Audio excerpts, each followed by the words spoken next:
you read in the Bible where there was a famine and you didn't know if you were going to get crops this year. Now what happens if you don't have crops for the entire year? You know, that's a big deal. You've got to deal with that kind of stuff. So one of the other things that you would do as a mature member, as a grown-up, if you will, is you would have to save for the unforeseen.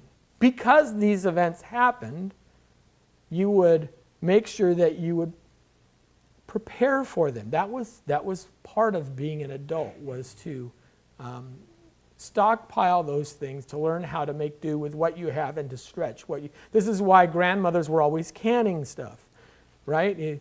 I don't know if you ever had you went to a grandmother's house and she had all the aluminum foil folded in a drawer. You know, oh no, we can use that, right? Christmas is always interesting. No, don't throw that bowl away. We can use that. Well, that's because she grew up in the Depression, you know. And really what those folks did was, I mean, it was amazing. The kid would go get a paper route or sell newspapers on the corner, and he'd bring his 25 cents home and he'd put it on the table for the family. It wasn't, nowadays it's, this is mine, I earned this. Oh, but Mom, did you pay my cell phone bill? You know, this is so you can see the disconnect, right? So there was a difference back in those days where you can start to see where kind of the shame that people would impose upon others would be projected because it meant something. They recognized that if you hurt the community, that's exactly what you're doing. Everybody else is taking a hit for the sin that you have instigated. So to be an upstanding member of society, then, is a person who seeks stability, prepares for the future, and at least recognizes that he is one of a larger body and there is a responsibility to that larger body. Okay? Then we got a shift. What happened was we got really, really successful. Post-World War II, you had a huge baby boom, right? 1946 to 1964, baby boomers. And industry was up. Jobs were up. Americans had the highest standard of living in the world. And the baby boomers started having kids. And when they raised their kids grew into a world where stability was a given. Nobody worried about having 3 meals a day. The idea of the unforeseen was less and less thinkable. Modern science came in and started, you know, polio, for example, was cured through the polio vaccine, more or less. The inherent nature of human beings, though, is sinful. And while we can enjoy the benefits of success, it doesn't change the heart of the individual. And it will always gravitate towards opposition and rebellion against authority if authority doesn't provide you with like safety, shelter, right? If the authority is just making you live by the rules, but you don't see any reason to live by the rules, now you start to rebel. In the old days, right, the children saw the parents struggle, but they also understood that because the parents had prepared, because the parents knew more than them, they survived. And then as they were adults, they would teach that to their children. In the 60s, the 70s, they kind of lost that message. It reminds me of the story in the book of Joshua, right? The first wave came in, settled the land, then they had descendants. Then there was the third descendants who did not know the Lord. And it's that 3-generational cycle. So you have the great generation, right? The World War II generation. Then you have the baby boomers, and then you have their kids and stuff. And all of a sudden, everything is ollie oxen free.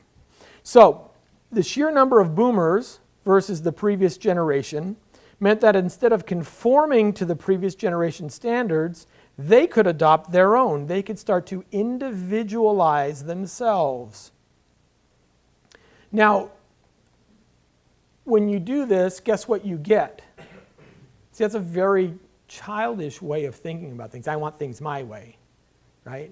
And so you get a very adolescent culture, the rebellious, the challenging authority, seeking free love, right? The new truth, tune in, turn on, drop out. becomes the call sign of the 60s and things like that. And that's what we see now. G.K. Chesterton did a good job of summarizing. He wrote this beforehand. He was writing this to the intellectual elite of his day, but those intellectual leaders taught in the universities to the baby boomers who bought this stuff hook, line, and sinker. And I think Chesterton does a really good job here of encapsulating the mind of what he calls, quote, the new rebel. And he writes, "The new rebel in our time is the skeptic and will not entirely trust anything. He has no loyalty, therefore he can never be a true revolutionist. And the fact that he has no loyalty, and the fact that he can denounce anything gets in the way when he wants to denounce anything, because denunciation implies moral doctrine of some kind." This is what Chesterton's criticizing. "The modern revolutionist doubts not only the institution he denounces, but the doctrine by which he denounces it. So he writes one book complaining that imperial oppression insults the superiority of women. And then he writes another book, another novel of which he insults himself. He cusses the Sultan because Christian girls lose their virginity, and then denounces Mrs. Grundy because they keep it. As a politician, he cries out that all war is a waste of time, and then as a philosopher, he says all life is a waste of time. A Russian pessimist will denounce a policeman for killing a peasant and prove by the highest philosophical principles that the peasant ought to have killed himself. A man denounces marriage as a lie, then denounces aristocratic profligates as treating it as a lie. He calls a flag a bauble, and then blames the oppressors of Poland and Ireland because they take away that bauble. The man of this school goes to a political meeting first, where he complains that the savages are treated as if they were beasts. Then he takes his hat and umbrella and goes to a scientific meeting where he proves that they practically are beasts. In short, the modern revolutionist, being the infinite skeptic, is always engaged in undermining his own mind.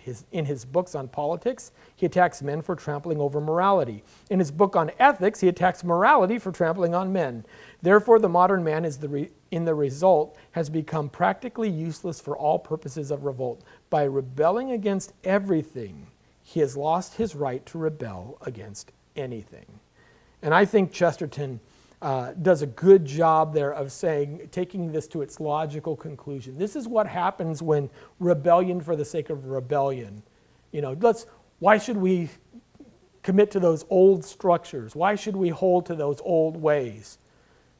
Well, why not?